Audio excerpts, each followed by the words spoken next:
Hi guys, welcome to the channel. My name's Wright. I'm a landscape photographer working out of Granada, Spain. Now, last week I went to the UK to do some photography and see some friends and hang out at the photography show.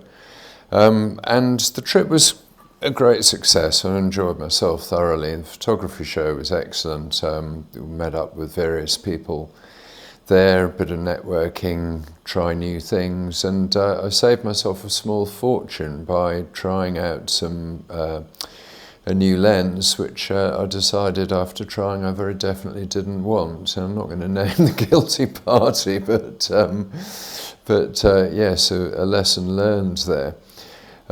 So what I wanted to talk about was due to the restrictions imposed by Ryanair, my least favourite airline in the entire world,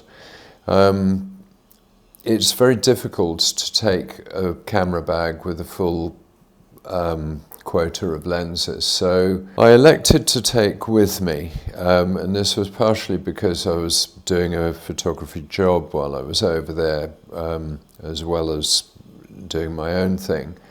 I elected to take with me two lenses, the wide 16 to 35mm and the mid-range 24-70mm. I didn't take a long lens. Now normally I wouldn't have taken the 24-70, I would have taken the long lens 70 to 200 instead, and perhaps taken an extender to extend that lens further. But this time with the 24-70 proved to be quite interesting. On the second, I think, day that we got there, there was the most beautiful golden hour, and we were staying in a house that I lived in for a year, going back, I don't know, 10 years now, perhaps slightly less than 10 years ago. So I know the area really well, and I've photographed around there a lot. And the light was clearly going to deliver some good opportunities. So I grabbed my camera, I put on the 24-70 lens, and I thought, let's go light, let's be nimble, let's use our creativity to see what we can come up with this lens. And I was really delighted with the results, and I think there's a lesson there.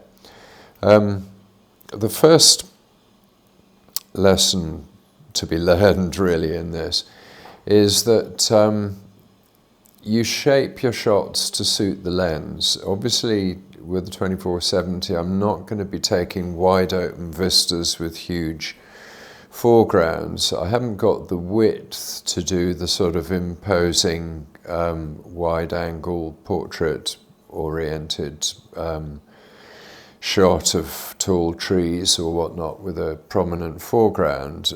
So there was with the limited focal length, there's a limited range of styles of photograph that you can feasibly take that fit in with the circumstances, fit in with what I've got in front of the camera and with the light that I've got in front of the camera.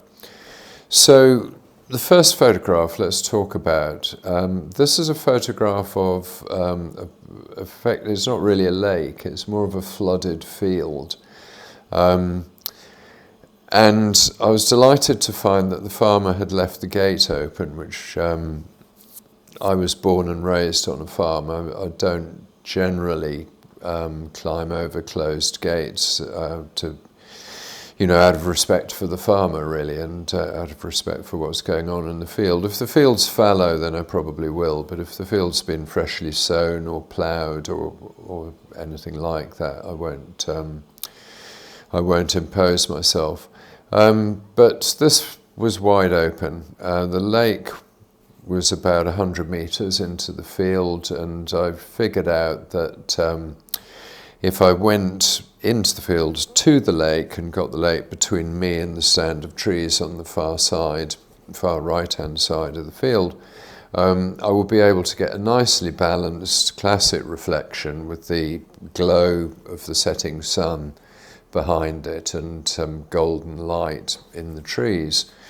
And in order to do this, bearing in mind that the lens is quite limited, quite short, I had to get very, very close to the lake, and I had to kneel right down in the mud in order to frame this shot and get the reflections right. And it took a little bit of jiggling about. I mean, the composition relies on a fairly hefty set of trees on the right-hand side, balanced by a less imposing bunch of trees, but a thicker bunch of trees on the left-hand side.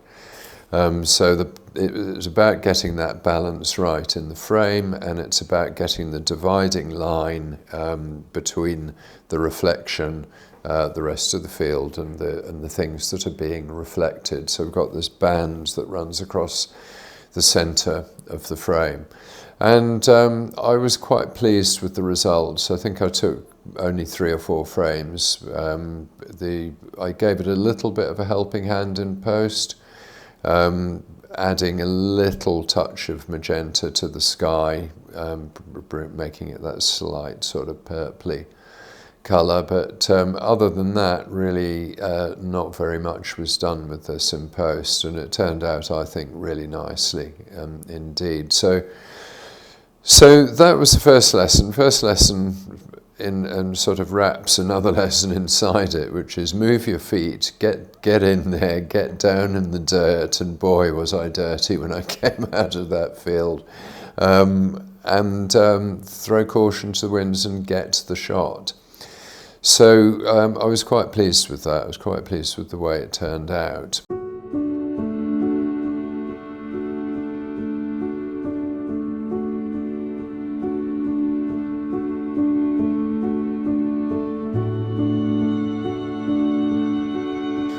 Okay, this second shot, this I think didn't leap out quite as much as the first one, but I actually grew to love this shot while I was processing it, because it's kind of timeless. You've got the golden light, you've got the country lane, yes, you've got a prefabricated barn in the background, but this shot could have been taken probably any time since the First World War, maybe even before that, and you can almost see the sort of the ghosts of farm labourers past treading this country lane. This scene hasn't really changed very much, I would guess, for over 100 years. And it's just a lovely little vignette about rural Shropshire. This is an area where there are, yes, most of the farms have been bought up by the mega farms, but there are still some independent farms, small amounts of acres, and small farmhouses eking out a living in this rather beautiful part of the country. And I just wanted to catch a snapshot of that, something that encapsulated that whole story. And I think this does the job quite well. The light, again, is absolutely gorgeous in this picture. Again, I think it's getting the leading line, going back to the illuminated barn in the sort of distance. That's where your eye is drawn to, and in being drawn down that road, you take in the woodland to the left, the farmhouse to the left, and you've got a gentle curve going all the way through the photograph. And I really liked this. This was just a nice, unpretentious, nice shot of Shropshire life. Okay, the things about this, I mean, some more little lessons have started to pop through, is it became, because of the restricted nature of the lens, it really drew my attention into the importance of excluding distractions from the frame. If I've got a much wider lens, then I can take a much wider shot and I can crop it in and get rid of distractions in post. But this represented a slightly different challenge. It was about getting the shot right insofar as I could in camera. So it was framing it so that the distractions are minimized, getting the focal point where the eye is drawn to in the right place in the frame, and arranging the elements in a way that was photogenic. And so this involved pacing up and down the lane quite a lot, checking different focal lengths, working out exactly where the sweet spot was for this photograph. And I did that probably a lot more intensely for this shot than I normally do. Normally with the choice of lenses, I can choose my landscape, I can choose my spot, and I can choose the lens that works for what I've got in front of me. This was a matter of realizing that I'd got the makings of the shot in front of me, and then it was fine-tuning the positioning and the focal length, and the aperture and ISO and so on to make the best of that light that we're seeing in the picture. This next shot is perhaps more of the same, but it's there's no house in this shot. This is just the lane, and what I was drawn to here was two things. One is the fact that the farmers have really cropped the hedge back. This is a lane that is really very well looked after, and I was drawn to the geometric squareness of the hedgerow against the wildness of the ivy-infested oak trees, and the Wrekin in the distance. So the Wrekin, this is a sort of unusual shot of the Wrekin in that we're so far away from it, but I wanted to position it in the landscape much more than I normally perhaps do. So it is now, it is part of the landscape of this neck of the woods. And again, we've got the beautiful light. So I was able to get 3 decent shots in the space of a single hour, and I probably raised a few eyebrows, a sort of figure tottering around with the camera caked in mud from head to foot. Which is probably not something that's seen in these lanes very often, but it was well worth it. This was all shot in the space of a single hour. Now, the last photograph. Now the last photograph I want to talk about, this is a completely different type of photograph. It's a completely different type of composition to my usual type of composition. It's not a landscape photograph as such. This is all about the animals in the frame. Now, what was involved in this was really quite elaborate, because there's a couple of points here. One is, never ever get in a field with cows that have calves with them. Cows are very large animals, and these particular cows are actually very friendly and very docile, but I, for one, would not want to find myself on the point of those horns. That's an absolute no-no. So if you're not used to the countryside, it could be tempting to just jump over the fence and get a close-up. Do not go there. It's the animal's space. They will feel threatened if they've got a calf with them, and they're much, much bigger than we are. So anyway, that safety warning being done, what I had to wait for here was the untold story, if you like, is these cows are incredibly friendly and incredibly curious, and as soon as you appear at a gap in the hedge or at a gate, this was actually a gateway that I was resting on to get the shot, the cows come over to you, and they obviously want a handful of hay or whatever, whatever food is available. So I had to talk to the cows for a little while and wait until they got bored and wait until they wandered off into the distance in order to get the three of them together in one shot in a lineup that was sort of made sense. And so I was quite pleased with this. This was the best of probably about 15 shots that I took, in that it was the only one where the cows were clearly not distracted by something out of the frame. So they're neutral. We've got one that is facing towards us, the other one facing away from us. We've got the calf slightly further away. So we've got those three focal points in the frame. The one important thing, the one radical thing that I did in post-processing was to desaturate what is in reality a very bright blue vertical fence post, which was almost next to the cows on the left. And I did this because that was undoubtedly a distraction. The colour palette in this picture is lovely because it's all browns and greys and oranges, and it all flows and fits together. The blue pole completely disrupted the colour scheme and really drew your eye away from the cows. So that had to go. And I think, again, there's a sort of, one of the lessons here is that I think it's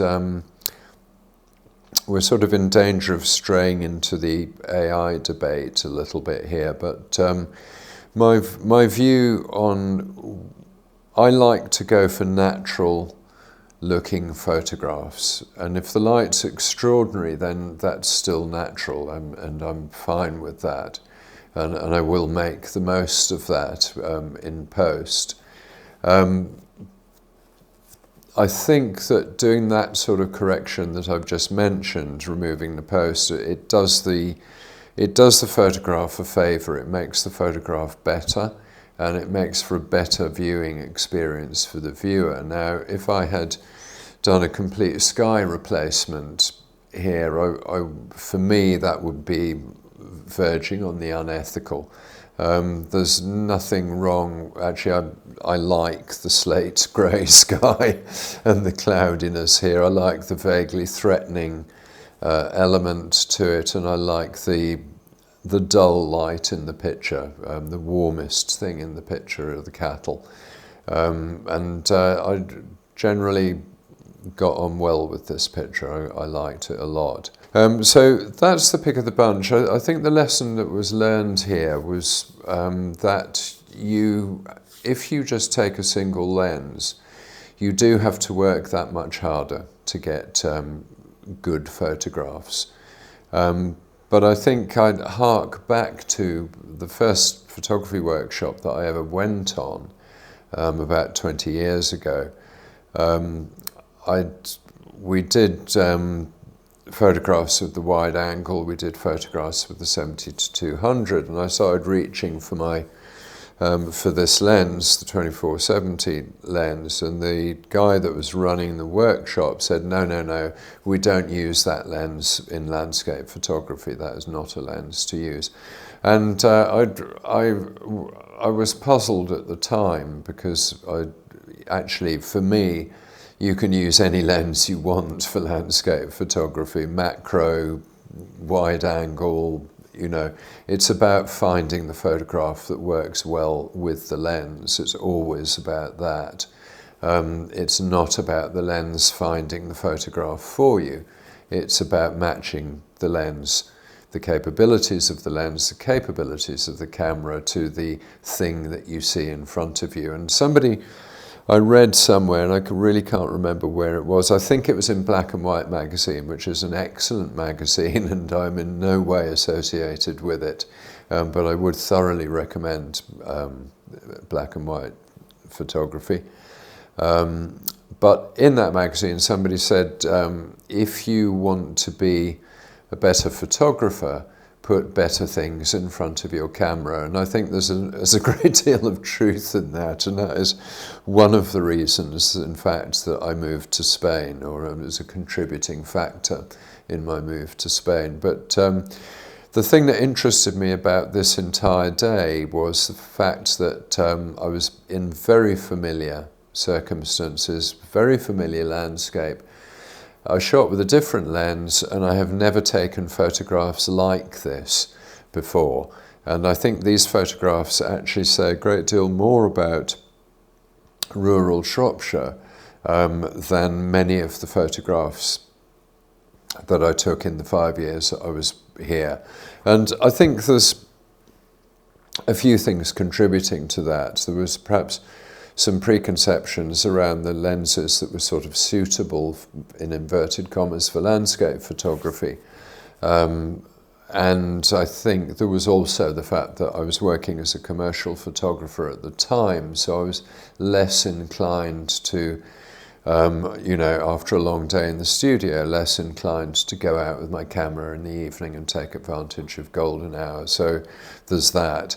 But I think the idea of looking at a familiar landscape through a different lens is a very important one, and I think it did definitely enable me to get different shots, to think about different shots more carefully, and to put more effort into getting the right frames in camera. These are barely cropped.